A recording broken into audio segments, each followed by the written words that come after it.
चौधरी वीरेंद्र सिंह एक तरफ तो ये कहते हैं कि जेजेपी के पल्ले कुछ है नहीं और दूसरी तरफ हमेशा कहते हैं कि इनको साइड करो। आपको भी अगर हरियाणा में चंद्रयान उतारना है तो ये जो जेजेपी है इसको फ्यूज कर दो, रहने दो, कोई फायदा नहीं है इनका। आज भी इसी स्टेज पे भी ये कहता हूं कि जिसके पल्ले सामान ही नहीं बचा उससे क्या निकालोगे, मुझे ये बताओ। अगर चौधरी वीरेंद्र सिंह को ये लगता है कि जेजेपी के पल्ले कुछ है नहीं, उचाना में इनकी हालत खराब है, तो आखिर उनको जेजेपी से डर कैसा? और अगर हम ये कह दें कि कोई डर नहीं है तो क्या वो पुरानी प्रतिस्पर्धा है, पुरानी लड़ाई है जो सामने हमेशा आ जाती है? दोस्तों नमस्कार, मेरा नाम संजय मग्गू है और मौजूद हैं देश रोजाना के डिजिटल मीडिया प्लेटफॉर्म पर। आपसे चर्चा में हूं हरियाणा की राजनीति को लेकर और हरियाणा की राजनीति में खासकर बांगड़ चौधरी वीरेंद्र सिंह की राजनीति को लेकर। पिछले लगभग 3-4 महीने से चौधरी वीरेंद्र सिंह यानी कि जो बांगड़ चौधरी हैं वो एक ही बात कह रहे हैं कि जेजेपी से पीछा छुड़ाओ। भारतीय जनता पार्टी का कोई भी नेता हो, छोटे से बड़ा, चाहे वो प्रदेश अध्यक्ष हो, चाहे वो जिला अध्यक्ष हो, चाहे वो राष्ट्रीय अध्यक्ष हो, चाहे वो मुख्यमंत्री हो, किसी भी सभा में चौधरी वीरेंद्र सिंह पहुंच जाएं तो वहां उनका एक बात जरूर होती है कि जितनी जल्दी हो सके जननायक जनता पार्टी से पीछा छुड़ा लो। इतना ही नहीं, 2 अक्टूबर को उन्होंने एक रैली की थी, मेरी आवाज सुनो। उस मेरी आवाज सुनो रैली में भी उन्होंने कहा था कि अगर जननायक जनता पार्टी को साइड नहीं किया तो फिर बीजेपी को मेरी ना है। लेकिन उसके बाद भी सक्रिय पूरे हैं। हालांकि उन्होंने ये तो कहा था कि अगर जननायक जनता पार्टी को साइड नहीं किया तो मेरी ना है, लेकिन कोई टाइम लिमिट नहीं की थी, कोई समय सीमा तय नहीं की थी कि कितने दिनों में पीछा छुड़ाओ, यानी कितने दिनों में गठबंधन तोड़ो। अब वो नायब सैनी की सभा में थे। नायब सिंह सैनी हरियाणा भाजपा के नए नवेले प्रदेश अध्यक्ष बने हैं और जब से अध्यक्ष बने हैं तब से उनके स्वागत समारोह हो रहे हैं। कार्यक्रम में नायब सिंह सैनी मौजूद थे और चौधरी वीरेंद्र सिंह भाषण दे रहे थे मंच से। अपने भाषण में कह रहे थे कि मोदी जी का और भारत का और नासा का चंद्रयान तो 14 दिन में उतर गया, सफल हो गया, लेकिन अगर हरियाणा में चंद्रयान उतारना है तो पहले जेजेपी से पीछा छुड़ाओ। सुनिए क्या कह रहे हैं कि मोदी जी ने नाम कमाया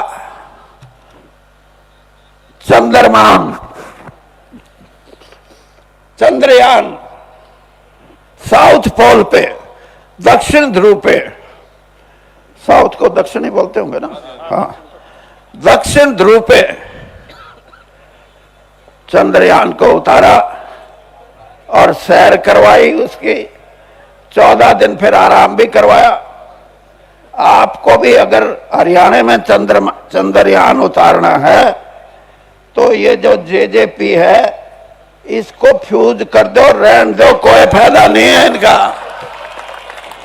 हाँ, ये नुकसान करेंगे आपका। और मैं तो आज भी इसी स्टेज पे भी ये कहता हूं कि जिसके पल्ले सामान ही नहीं बचा उससे क्या निकालोगे, मुझे ये बताओ। है नहीं, पिछली वोट भी झूठ बोल के ली थी और वो हमारे खिलाफ डलवाने के लिए ली थी और फिर हमारे साथ आके बैठ गए। आज भी ये विरोधाभास है या नहीं है? एक तरफ तो कहते हैं कि हमारे को 46 एमएलए जिता के दो, हम आपको नया चीफ मिनिस्टर बना के देंगे, और दूसरी तरफ आपके भारतीय जनता पार्टी के नेताओं के बीच में बैठ के करते हैं कि हमारे से समझौता जारी रखो। इससे बड़ी राजनीतिक करप्शन, भ्रष्टाचार, पैसे के भ्रष्टाचार से भी खतरनाक भ्रष्टाचार ये है कि डबल, यानी एक तरफ तो ये कहें दूसरी तरफ ये कहें, ये नहीं चलता। तो इसलिए मेरी आपसे ये सलाह है। वैसे तो मेरे को पता है बीजेपी के फैसले कहां होते हैं, हाँ, लेकिन कोई तगड़ा काम कर दियो तो आपकी बात बीजेपी भी तैयार बैठी है मानने। और ये बात मैं नहीं कह रहा, भारतीय जनता पार्टी का कोई भूला बिसरा जिसको राजनीतिक ज्ञान ना हो वो कार्यकर्ता तो कह सकता जी इनको रहने दो। 99% ये कार्यकर्ता ये चाहते हैं कि हम अकेले चुनाव लड़ेंगे, हमें बीजेपी जेजेपी की कोई जरूरत नहीं। तो ये मेरी आपको सलाह है, अच्छी सलाह है। अगर गलत सलाह हो तो बेशक मत मानना, पार्टी के हित में हो और मनोहर लाल जी को तीसरी बार फिर फिट करना हो, हाँ चीफ मिनिस्टर तो फिट ही होगा और क्या, हाँ तो मेरी बात मान लेना। और अगर मनोहर लाल जी को नहीं फिट करना हो तो उनको रखे जाइए साथ, 20 से ऊपर सीट नहीं आएंगी। तो ये तो बात थी चौधरी वीरेंद्र सिंह की। आपसे बात करते हैं आखिर ये सब चल क्यों रहा है, चौधरी वीरेंद्र सिंह चाहते क्या हैं और ये लड़ाई सारी क्या है। एक तरफ जननायक जनता पार्टी के लिए चौधरी वीरेंद्र सिंह कहते हैं कि इनके इस दुकान में कोई सामान नहीं है, इनके पास कोई सौदा नहीं है, जनता में इनकी इमेज नहीं है। और वो कहते हैं कि इनकी इमेज तो पहले भी नहीं थी, ये तो पहले भी हमारे बारे में कह के आ गए थे। लेकिन साथ साथ ये कहते हैं कि जब तक बीजेपी के नेता इनसे, बीजेपी पार्टी जननायक जनता पार्टी से अपना पीछा नहीं छुड़ाएगी, यानी गठबंधन नहीं टूटेगा, तब तक बीजेपी को भी दिक्कत रहेगी। बार बार कहते हैं कि इनके पल्ले कुछ है नहीं। असली लड़ाई ये है कि उचाना, और दूसरी लड़ाई है हिसार लोकसभा क्षेत्र। उचाना वो विधानसभा क्षेत्र है जहां से चौधरी वीरेंद्र सिंह और चौधरी ओम प्रकाश चौटाला का भी आमना सामना हुआ। चौटाला साहब भी हारे और जीते, वीरेंद्र सिंह भी हारे और जीते। और उसके बाद सामना हुआ चौटाला साहब की तीसरी पीढ़ी दुष्यंत चौटाला से और चौधरी वीरेंद्र सिंह की धर्मपत्नी का। प्रेमलता जी भी हारी और जीती, दुष्यंत भी हारे और जीते, चुनाव लड़के आमने सामने हो चुके हैं। लेकिन मुकाबला 2019 वाली जो सरकार बनी, 2019 के अंदर जननायक जनता पार्टी ने अपने बूते पर हरियाणा में चुनाव लड़ा, 10 सीटें जीती, जिनके अंदर एक उचाना की विधानसभा सीट भी थी। उचाना विधानसभा सीट से बीजेपी की प्रत्याशी थी प्रेमलता जी, चौधरी वीरेंद्र सिंह की धर्मपत्नी, और उनके सामने थे दुष्यंत चौटाला। और दुष्यंत चौटाला ने प्रेमलता जी को चुनाव में हरा दिया विधानसभा के अंदर।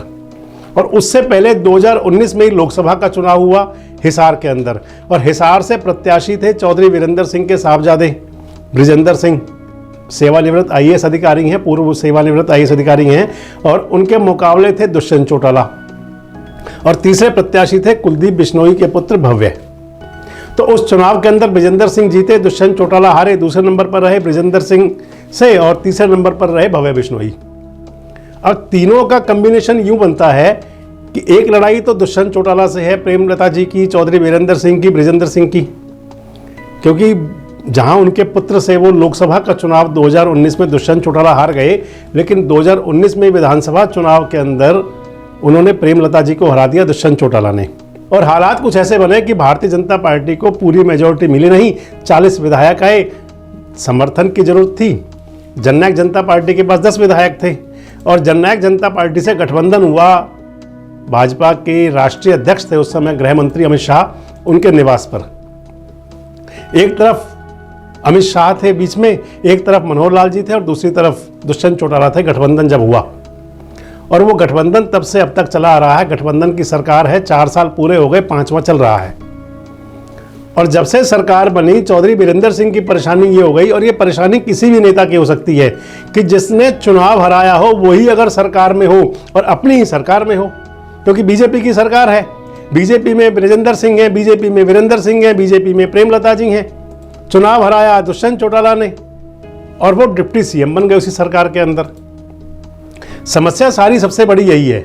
हालांकि चुनाव में आमने सामने पहले भी होते रहे, आज भी दोनों पार्टियां अलग अलग हैं। चुनाव गठबंधन में होगा या नहीं होगा ये समय की बात है, समय तय करेगा। 2024 के अंदर जब पहले लोकसभा का चुनाव होगा और फिर विधानसभा का चुनाव होगा, तो क्या विधानसभा चुनाव से पहले जब लोकसभा का चुनाव होगा उसमें जननायक जनता पार्टी का बीजेपी से गठबंधन रहेगा, और अगर उसमें रहता है तो क्या फिर विधानसभा में भी रहेगा।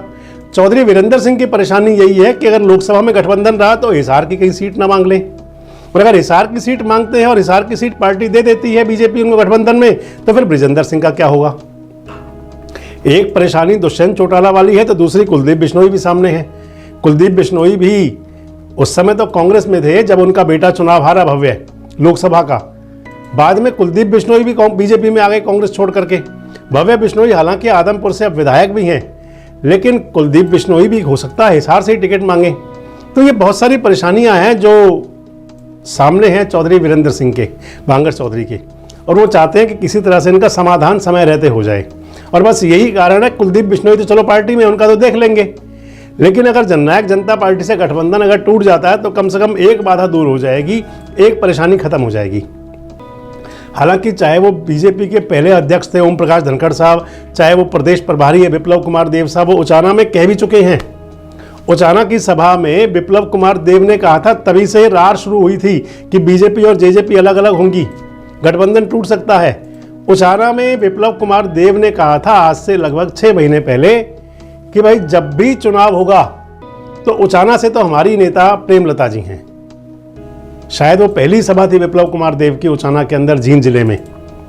और उसके बाद में उन्होंने ये भी कहा कि अगर दुष्यंत चौटाला अगर डिप्टी सीएम हैं, अगर उन्होंने सरकार को समर्थन दिया हुआ है तो खाली एवं ही नहीं दिया, हमने भी उनको बहुत कुछ दिया हुआ है। बीजेपी ने भी दुष्यंत चौटाला को, जननायक जनता पार्टी को बहुत कुछ दिया है। और आपको ध्यान होगा तब से ऐसी रार चली थी कि पूरे हरियाणा के अंदर तमाम नेता बीजेपी और जेजेपी के आमने सामने हो गए थे। और आज तक मान लें कि बीजेपी और जेजेपी की रैलियां अलग हो रही हैं। सरकार में गठबंधन में शामिल है, मनोहर लाल जी कई बार कह चुके कि सरकार में शामिल है, पार्टियों कोई गठबंधन नहीं था। अब आगे क्या होता है, क्योंकि एनडीए की मीटिंग में भी बुलाया गया था दुष्यंत चौटाला को और जेजेपी को। इसलिए चौधरी वीरेंद्र सिंह की बड़ी परेशानी यही है कि अगर समय रहते जेजेपी से अलग हो जाए, मुक्ति मिल जाए बीजेपी को, तो फिर कम से कम उनके लिए, जो चौधरी वीरेंद्र सिंह के लिए हिसार और उचाना के अंदर एक बाधा जो है जेजेपी वाली, दुष्यंत चौटाला वाली, वो तो कम हो जाएगी। अब होगा क्या, ये तो सब समय की बात है। लेकिन ये जरूर है कि बड़ा सवाल यही उठता है कि क्या चौधरी वीरेंद्र सिंह मजबूर हो गए हैं, जो हर मंच से आवाज़ उठानी पड़ रही है, उनको हर मंच से कहना पड़ रहा है, हरियाणा के बड़े नेता हैं। और क्या चौधरी वीरेंद्र सिंह की आवाज़ बीजेपी आला कमान के पास, बीजेपी गठबंधन, क्या चौधरी वीरेंद्र सिंह की आवाज़ बीजेपी आला कमान के पास ठीक ठाक से पहुंच भी रही है? वो पहुंच रही है तो उस पर फैसला कब होता है? ये कई सवाल हैं। हालांकि हर सवाल का जवाब तो समय के पास होता है, लेकिन हमारे जो सुधी दर्शक हैं, आप लोग हैं, वो भी बता सकते हैं कि आखिर इन सवालों का जवाब हो क्या सकता है। कमेंट्स बॉक्स में आकर अपनी प्रतिक्रिया दे सकते हैं और इस प्रकार के वीडियोस के लिए हमारे साथ जुड़े रहें, देखते रहें देश रोजाना। नमस्कार, धन्यवाद। हमारे साथ जुड़े रहने के लिए देखते रहिए देश रोजाना का यूट्यूब चैनल, सब्सक्राइब कीजिए। साथ ही देश रोजाना की खबरें सबसे पहले देखने के लिए प्रेस कीजिए बेल आइकन।